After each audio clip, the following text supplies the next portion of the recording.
అంట పాలు పంపులు నీకు నాకు. కాబట్టి పరలోకంలో పాలు పంపులు కావాలంటే ఇలా చేయాలి. ఆయన ఇచ్చిన ఆజ్ఞది.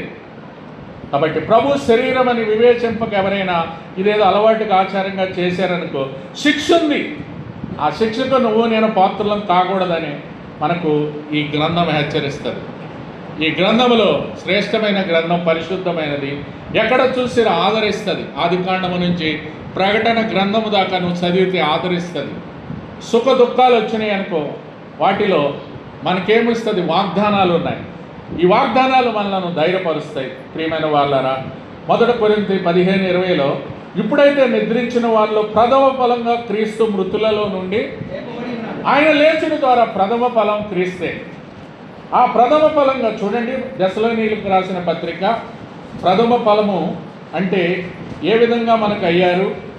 1 దశలోని అది 2వ దశలోనీయులకు 2వ అధ్యాయము 13వ వచనం నుండి, ప్రభు వలన ప్రేమింపబడిన సహోదరులారా, ఆత్మ మిమ్మును పరిశుద్ధపరచుట వలనను మీరు నమ్ముట వలనను రక్షణ పొందుటకు దేవుడు ఆది నుండి మిమ్మును కనుక మేము మిమ్మల్ని బట్టి ఎల్లప్పుడూ దేవునికి కృతజ్ఞతాస్తుతులు చెల్లింప బద్దులమై ఉన్నాము. కాబట్టి రక్షణ పొందుటకు దేవుడు ఆది నుండి మిమ్మును అంటే 3 కింద రాశారు. ఏమని? ప్రథమ ఫలము అని కూర్చోబడ్డది. మృతులలో నుండి ప్రథమ ఫలంగా యేసు లేపబడ్డారు. కానీ నిన్ను నన్ను కూడా ప్రేమింపబడిన సహోదరులారా అంటున్నారు, బ్రదర్స్ అండ్ సిస్టర్స్.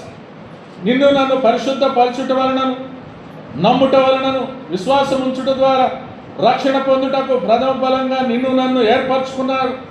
కనుక మేము మిమ్మల్ని బట్టి ఎల్లప్పుడూ దేవునికి మీరు ఎలాగూ రక్షింపబడి మన ప్రభువైన యేసుక్రీస్తు యొక్క మహిమను పొందవలనని ఆయన మా సువార్త వలన మిమ్మునను పిలిచాడు. నిన్ను నన్ను పిలిచారు, ఆ పిలుచుకొని ఏర్పరచుకున్నారు. ఏర్పరిచిన సహోదరులారా, నిలువబడి మా నోటి మాటల వల్ల మా పత్రిక వల్ల మీకు బోధింపవలన విధులను చేపట్టుడి. విధులు ఉన్నాయి. ఒక ప్రధానమంత్రి ఉన్నాడంటే ఆయనకు కొన్ని విధులు ఉంటాయి. ఒక రాష్ట్రపతి ఉన్నాడంటే ఆయనకు కొన్ని విధులు ఉంటాయి. ఒక ముఖ్యమంత్రి ఉన్నాడంటే ఆయనకు కొన్ని, గవర్నర్ ఉన్నారంటే వారికి విధులు ఉంటాయి. సివిక్స్లో రాస్తారు, గవర్నర్కి అధికారాలు ఉన్నాయి, ఈ యొక్క ఆ రాజ్యాధికారాలు ఉన్నాయి అంటారు. ఏముంటాయి? ప్రథమ పౌరుడై ఉండాలి. మొట్టమొదటి ఏముండాలా? భారతదేశ పౌరుడై ఉండాలి. అంటే నువ్వు ప్రధానమంత్రి అవ్వాలంటే ఏముండాలి? రాష్ట్రపతి అవ్వాలంటే ఈ సిటిజన్షిప్ ఉండాలి నీకు, భారత పౌరసత్వం. ఓకే, అంటే కొన్ని కండిషన్లు ఉన్నాయి. ఇంత ఏజ్ ఉండాలి, ఇలాగ జీవించాలి, ఇలా నీకు కొన్ని కండిషన్లు, అలా విధులు ఉన్నాయి. ఆ విధులన్నింటినీ ఏమవుతుంది? ఫాలో అవ్వాలి. కాబట్టి మనకు కూడా ఒక పౌరసత్వం ఇచ్చాడు. పరలోక రాజ్యంలో నీకు నాకు ఒక భాగం ఉంది, ఒక పౌరసత్వం ఉంది. ఆ పరలోక రాజ్యంలో కూడా ఒక భాగం కుమారునిగా చేసుకున్నాడు. తన్ను ఎందరు అంగీకరించిన వారికి అందరికనగా తన నామందు విశ్వాసం ఉంచిన వారికి దేవుని పిల్లలగుటకు దేవుని పిల్లలయ్యాము. కాబట్టి దేవుని పిల్లలగుట ద్వారా ఆత్మ పరిశుద్ధాత్ముడు వచ్చాడు. దేవుని ఆత్మ చేత ఎందరూ నడిపింపబడుతున్నారు వారందరూ దేవుని కుమారులై ఉన్నాం, కుమార్తెలై ఉన్నాం. అంత మాత్రమే కాదు, వారసత్వంగా నీ పేరు నా పేరు జీవగ్రంథంలో రాశాడు. వారసుడు అంటే సమస్తానికి, తండ్రి ఆస్తికి కుమారుడు వారసుడు. చెప్పవసరం లేదు. నా కుమారుడికి ఆస్తికి ఎవరైనా వారసులే కదండి. నువ్వు ఆయన కుమారుడు కుమార్తెవైతే ఆ పరలోక శాస్త్రానికి వారసులమే. ఆ సిటిజన్షిప్, ఆ పౌరసత్వం మనకు ఉండాలి. మరి ఆ పౌరసత్వం నీకుందా సహోదరి సహోదరుడా? మొట్టమొదటి కండిషన్, నువ్వు పరలోక రాజ్యంలో ప్రవేశించాలంటే నీకు ఆ పౌరసత్వం ఉండాలి. ఆ పౌరసత్వం లేకుండా పరలోక రాజ్యానికి వారసులము కాలేవు దేవుని బిడ్డలో. అదే గలతీ 1లో ఉంది చూడండి, గలతీ 4:4లో ఆ వారసత్వం నువ్వు నేను వారసత్వంలోకి రావాలి. అయితే కాలము పరిపూర్ణమైనప్పుడు చూడండి, తన కుమారుని లోకానికి పంపాను. ఆయన స్త్రీ యందు పుట్టి నువ్వు నేను దత్తపుత్రులము కావాలనని ధర్మశాస్త్రమునకు లోబడి ఉన్న వారిని విమోచించుటకై చూడండి, నిన్ను నన్ను కాలం దేవుడు తన కుమారుని లోకానికి పంపాడు. స్త్రీ యందు పుట్టాడు, కన్యక గర్భమందు స్త్రీ యందు పుట్టి ఆయన దత్తపుత్రులం కావాలనని. దత్తపుత్రులం అంటే సుకృత పుత్రులము, ఆయన పుత్రులం, కుమారుడు కుమార్తె కావాలి. అందరూ అవరవు ఆయన కుమారులు కుమార్తెలు. ఎట్టవుతాం? పుత్రులం అవ్వాలంటే ఏం చేయాలి అండి? ఎవరు పుడతారు? ఇప్పుడు తల్లిదండ్రులకు పుట్టిన వారే నా బిడ్డ కుమారుడు, నాకు పుడితేనే అంటాం కానీ లేకపోతే నా కుమారుడు అంటానండి. మరి నేను దేవునికి పుట్టాలంటే దేవుని మూలంగా జన్మించాలి. ఆయన ఆత్మ మూలంగా నేను జన్మించిన వారు ఆయన కుమారుడు కుమార్తె. లేకపోతే కుమారులము ఆ కుమారత్వంలోకి రాలేదు. వారసత్వంలోనికి నేను కుమారత్వం అంటే దత్తపుత్రులం కావాలని నిన్ను నన్ను ఆయన ఏం చేశాడంటే, ప్రియమైన వాళ్ళారా, దత్తపుత్రులు కావాలి. ధర్మశాస్త్రమునకు విమోచించుటకై ధర్మశాస్త్రానికి నేను అందుకన్నా. ధర్మశాస్త్రం ఏం చెప్తుంది? ధర్మశాస్త్రము తప్పు చేసిన వాడిని శిక్షించు. ఇప్పుడు మోసే ధర్మశాస్త్రంలో ఉంది. వ్యభిచారంలో పట్టబడ్డారు. అప్పుడు యోహాను సువార్తలో ఉన్నారు. ఆ స్త్రీని పట్టుకొచ్చారు. అయ్యా, మరి నువ్వు ధర్మశాస్త్రంలో ఇలాగుంది కదా, వ్యభిచారంలో పట్టిన వాళ్ళు ఏం చేయాలా? రాళ్లతో కొట్టి మరి సమ్మన్నావు కదా, మరి ఏం చేయాలి ఏమను అడిగారు. అడిగితే వాళ్ళు ఏమన్నా, యేసయ్య ఏమన్నారు అంటే, చూడండి, ధర్మశాస్త్రాన్ని ఏర్పరిచింది ఆయన ధర్మశాస్త్రాన్ని నెరవేర్చడానికి వచ్చాను కానీ కొట్టివేయడానికి. మరి అలాంటి ధర్మశాస్త్రాన్ని అలాగుంటే వీళ్ళు వచ్చి అలాగ శాస్త్రులు పరిచయలు ఎప్పుడు కూడా తప్పు పట్టుకోవాలి, ఆయనలో తప్పు పట్టుకోవాలని వచ్చారు. అంటే రాళ్ళేయాలని చూశారు. అందుకే రాళ్లతో కొట్టాలని అందుకే అన్నారు, మీలో తప్పు పాపం లేనివాడు మొట్టమొదటగా. మరి ఎవరు వేశారు? ఆయన చెప్పి రాస్తున్నాడంట. అందుకే మరి ఏమి రాస్తున్నాడేమో కానీ ఒకరికొకరు అరే నా పాపాలు రాస్తున్నాడు ఉంటుంది యేసయ్య అని చెప్పి అందరూ, ఒక్క వ్యక్తి మిగలలేదంటే చూడండి, అందరూ కూడా అందరూ పాపం చేశారు. ఒక్క వ్యక్తి కూడా అక్కడ లేడు. అప్పుడు అన్నారు, అమ్మా ఎవరు? ఒక్క వ్యక్తి యేసయ్య ఉన్నాడు. ఆయనకే అర్హత ఉంది శిక్షించడానికి. అర్హత ఎవరికి ఉంది? ఆ రాయేయడానికి అర్హత ఆయనకే ఉంది, ఆమెతో. కాబట్టి అమ్మ నేను కూడా నిన్ను స్త్రీని గౌరవించడు అంటారు. చూడండి, యేసయ్య ఎంత గౌరవించారండి. స్త్రీలు అంటే ఎంతో గౌరవించారు. అమ్మా అన్నాడు. అమ్మా నేను కూడా నిన్ను ఇకను పాపము ఇకను చేయకు. చేసావు, ఇంతవరకు అయింది ఏదో అయింది, కానీ ఇకను. అందుకే ధర్మశాస్త్రాన్ని నెరవేర్చడానికి వచ్చాడు కానీ కొట్టివేయడానికి ఆయన. అందుకే ధర్మశాస్త్రం ఏం చెప్తుందంటే కంటికి శిక్షించు. అందుకే ఆకాన్ని ఇందాక చెప్పాను, రాళ్లతో కొట్టి చంపేశారు. ఇంకా అగ్నితో కాల్చమంటారు, రాళ్లతో. అందుకే ధర్మశాస్త్రం చూడండి, హెబ్రీయులకు రాసిన పత్రిక. నేను ఆ యొక్క ధర్మశాస్త్రాన్ని చెప్పిన దాని ప్రకారం హెబ్రీలు ఆయన ఏం చేశాడంటే, ప్రియులారా, 9వ అధ్యాయం 15-16, ఈ హేతువుల చేత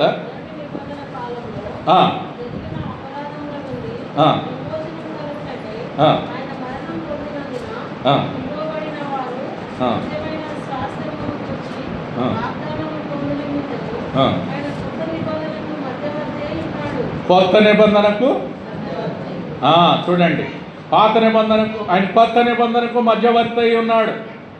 16 మరణ శాసనం ఎక్కడ ఉండును?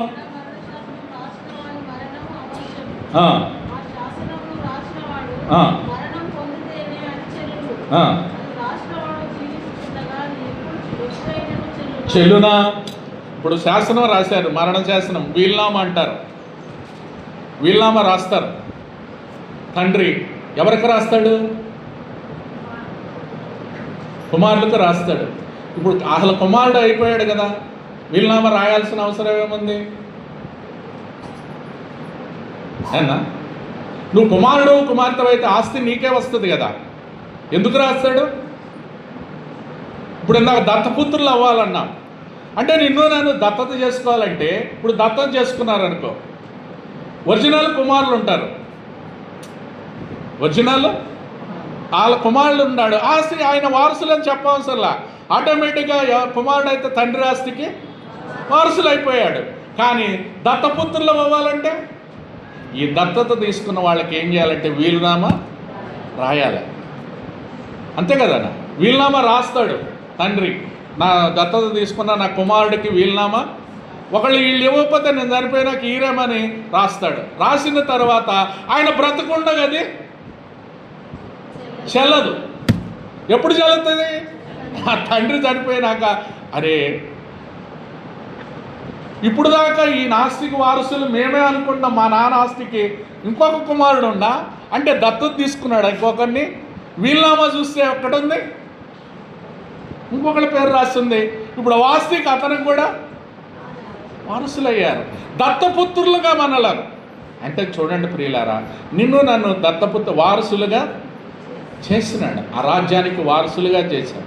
మనం యాక్చువల్గా ఆయనకు ఈ సాతాను బంధకాల్లోనో పాపముల చేత అపరాధముల చేత ఈ యొక్క సాతానుకు పుట్టిన బిడ్డలంగా జీవిస్తే మనలను దత్తపుత్రులుగా ఆయన మనలను స్వీకరించాడు. కాబట్టి ఆ మరణానికి పాత్రలు మరణ శాసనాన్ని, అందుకే ప్రియులారా కొత్త నిబంధనకు మధ్యవర్తి అయ్యాడు, నీకు నాకు మధ్యవర్తి అయి ఆ మరణాన్ని జయించాడు. మొట్టమొదట పాపమునకు పాత్రులము మొదటి ఆదాం ఏం చేశాడు? పాపము చేశాడు, ఆజ్ఞ అతిక్రమించాడు, నువ్వు చేశాడు. మొదటి ఆదాము. రెండవ ఆదాము కడపటి ఆదాము, యేసు ప్రభు ఈ లోకానికి వచ్చినాడు. అందుకే ఆయనే మరణానికి శాసనాన్ని రాశాడు, మరణించాడు నీ కొరకు. అందుకే హెబ్రీలో ఆ యొక్క పౌలు గారు రాస్తున్నాడు, మరణ శాసనము ఎక్కడ ఉండనో మరణించిన వారి అక్కడ అవశ్యమంట. కాబట్టి ప్రియులారా, నీ కొరకు నా కొరకు ఆయన మరణించినాడు ఆ కల్వరి శిలువలో. మరణించడం ద్వారా నీకు నాకు మరణ శాసనం ఎక్కడ ఉండను అక్కడ మరణ శాసనం రాసిన వాని మరణము అవశ్యమైపోయింది. శాసనం రాసిన వాడు మరణం పొందితేనే కానీ అది రాసిన వాడు జీవించుచుండగా అది ఎప్పుడైనా జీవిస్తే చెల్లదు. కాబట్టి నీ కొరకు నా కొరకు ఆయన కల్వరి శిలువలో మరణించినాడు. మరణించి ఆ శాసనాన్ని, మరణ శాసనం ధర్మశాస్త్రంలో రాశారు, రాళ్లతో కొట్టి చంపండి, ఇంకొక తల తీసేయండి అని కూడా ఉంటుంది, అగ్నితో కాల్చివేయండి. ఎన్నో శాసనాలు ఉన్నాయి, మనం ద్వితీయ అన్నీ చూడలేము. కానీ ఆ శాసనాలన్నిటినీ ఈయన మరణ శాసనము ద్వారా ఏం చేశాడు? రూపుమాపేశాడు. ఇంకా మరణం ఎన్నటికీ ఉండకుండా ఆ మరణాన్ని మిరింగివేశాడు. మరణాన్ని మిరింగివేసి సాతాను తలను కల్వరి సిలువలో తీసుకోదొక్కాడు. అది రోమీయులకు రాసిన పత్రిక 16:20. సమాధానకర్తయగు దేవుడు కల్వరి సిలువలో మరణించడం ద్వారా నీకు నాకు ప్రథమ ఫలంగా ఆయన లెగిచాడు. కల్వరి సిలువలో మరణించి సాతాను తలను ఏం చేశాడు? 16:20. సమాధానకర్తయగు దేవుడు సాతానును మీ కాళ్ళ కింద శీఘ్రముగా చూడండి. సమాధానకర్తయగు దేవుడు సాతాన్ని ఏం చేస్తాడు? ఇప్పుడు మీ కాళ్ళ కింద ఆయన కల్వరి సిలువలో సితకదొక్కాడు కదా. మరణము కల్వరి సిలువలో ఏం చేశాడు? మరణాన్ని సితకదొక్కి సాతాను మీద, మరణం మీద విజయాన్ని పొందాడు. మనము కూడా ఆయన నమ్ముకుంటే వారసత్వంగా కుమారులమైతే ఆ మరణం మీద, పాపం మీద, లోకం మీద విజయాన్ని మనము పొందుతాం. అది ఆ ధైర్యం. అందుకు ప్రథమ ఫలంగా నిన్ను నన్ను రక్షించుకొని ఆ ప్రథమ ఫలంగా నిన్ను నన్ను ఆ మరణం మీద విజయం పొందాలని ఆయన కోరిక. అందుకే యేసు ఒక పాటలో ఉంటుంది, నేనే మార్గం, నేనే మార్గం సత్యం జీవం అనెను, వేరొక మార్గం లేదనే. నేనే మార్గం సత్యం జీవం అనెను, వేరొక మార్గం లేదనే. సాతాను తలను సీతుగా ద్రొక్కెను, సాతాను తలను సీతుగా ద్రొక్కెను. మరణించి తిరిగి లేచెను, నిన్ను పరమును చేర్చ ప్రభు యేసే నీకు మార్గము, వేరెవ్వరు లేరు ప్రభు యేసే నీకు మార్గము. వేరెవ్వరు లేరు, ప్రభు యేసే నీకు మార్గము. యేసు ప్రభువే లోక రక్షకుడు, వేరెవ్వరు లేరు, పాపులైన మనలా రక్షింప. వేరెవ్వరు లేరు, పాపులైన అంటే పాపులైన నిన్ను నన్ను రక్షించడానికి ఆ దేవాది దేవుడు రాసిన మరణాన్ని, శాపాన్ని అంతని కలువరి శిలువలో ఆయన మరణించడం ద్వారా శాపాన్ని కొట్టివేశాడు. మధ్యవర్తిగా అయిపోయి క్రీస్తు యేసు నరుడుగా ఈ లోకానికి అరుదించాడు. అందుకే ఆయన 100% దేవుడు, 100% మానవుడు. తిమోతి పత్రికలో ఉంది, మధ్యవర్తికి వచ్చాడు. పాత నిబంధనకు కొత్త నిబంధనకు మధ్యవర్తిగా వచ్చి చూడండి, 1 తిమోతి 2:5 మధ్యవర్తి వచ్చాడు. ఆ శాపాన్ని పాపాన్ని కొట్టివేశాడు. దేవుడు ఒక్కడే, దేవునికి నరులకు మధ్యవర్తియు ఒక్కడే, ఆయన క్రీస్తు యేసును నరుడుగా వచ్చాడు ఈ లోకానికి. శరీరధారియే మరణాన్ని పొందినాడు. శిలవ మరణం పొందినంతగా తగ్గించుకొని విధేయత చూపిన వాడే ప్రియులారా, నీ కొరకు నా కొరకు ఎంతగా అంటే ఫిలిప్పీ 2:5 అంతది, శిలువ మరణం పొందినంతగా తను తాను తగ్గించుకున్నాడు. ఎంతగా తగ్గించుకున్నాడంటే మరణించినాడు. ఎవరు మరణించండి నీ కొరకు నా కొరకు? నీ కొరకు నా కొరకు మరణించేవాడు ఎవరు? నీ రక్త సంబంధులు కానీ, నీ భార్య కానీ, భర్త కానీ నిన్నెవ్వరూ రక్షించలేరు. నీ రక్షణకి నువ్వే కారణం. నీ పర్సనల్ రక్షణ అనేది ఏంటండి? తండ్రులు వస్తే పిల్లలకు రాదు, భర్త రక్షించబడితే భార్యకు రాదు. పర్సనల్. అందుకే వ్యక్తిగతంగా నువ్వేం చేయాలా? రక్షించబడాలి. రక్షించబడితేనే వెళతావు రాజ్యానికి. ఇది వారసత్వంగా. అందుకే కుమారుడవ కుమార్తెము అవ్వాలి. అందుకే ప్రియమైన వాళ్ళారా, మన జీవితంలో అలాంటి గొప్ప రక్షణకు క్రీస్తు యేసు నరుడుగా ఈ లోకానికి జన్మించాడు, మధ్యవర్తిగా వచ్చాడు. అందుకే ధర్మశాస్త్రైనంత ఆ శాసనాన్నంత కలువరి శిలువలు అడ్డపోయి నిలువుపోయి మీద కొట్టేసి ఆ శాసనాలన్నింటినీ మాఫీ చేసి నూతన నిబంధన ప్రకారం నిన్ను నన్ను పరలోక రాజ్యానికి దత్తపుత్రులకు కావాలి వారసులుగా చేశాడు. ఆ వారసత్వాన్ని పొందినావా? మరి ఆ కుమారత్వంలోకి వచ్చావా నువ్వు నేను? అందుకే గలతీ 6:4 చూడండి, వారసులం అన్నాడు. ఆ వారసత్వంలోకి రావాలి, లేకపోతే నీకు నాకు రాదండి. ఎంతగా ఉన్నా, ఎన్ని సంవత్సరాలు ఉన్నా కొంతమంది కొంత కూడా మార్పు జీవితంలో ఉండదు. ఆ జీవితంలో మార్పు లేని వారిని మనం ఏమంటాం? గలతీ 4:6 చూడండి, మరియు మీరు కుమారులై ఉన్నందున మొరపెట్టు తన కుమారుని ఆత్మను పంపెను. కాబట్టి నీవు దాసుడవు కావు, కుమారుడవే. కుమారుడవైతే దేవుని ద్వారా వారసులమైపోయాం. అంటే ఆ యొక్క వారసత్వానికి వచ్చిన హక్కుదారుడు అయిపోయినావు నువ్వు నేను. ఆయన చేసిన బలియాగం, ఆ మరణ శాసనం ద్వారా నువ్వు నేను పాత్రులం. కానీ ఆ మరణాన్ని కొట్టివేసి ఆ కలువరి శిలువ మరణించడం ద్వారా నిన్ను నన్ను దత్తపుత్రులుగా చేసుకొని ఆ రాజ్యానికి వారసత్వం చేశాడు. అయినావా వారసులుగా? నువ్వు ఆ వారసత్వానికి వారసుడు అయ్యావా? అయితేనే నువ్వు ఇప్పుడు మనం చదివిన భాగంలోకి వస్తాను. ఆ ప్రథమ ఫలముగా లేపబడతావు. గలతీ చూడండి, 1 కొరింథీ 20, ఇప్పుడైతే నిద్రించిన వారిలో ప్రథమ ఫలంగా క్రీస్తు మృతులలో నుండి మనుషుల ద్వారా మరణం వచ్చిన కనుక మనుషుల ద్వారా పునరుత్థానం కూడా కలిగింది. ఒక మనుషుల ద్వారా మరణం, మొదటి ఆదాం. రోమా 5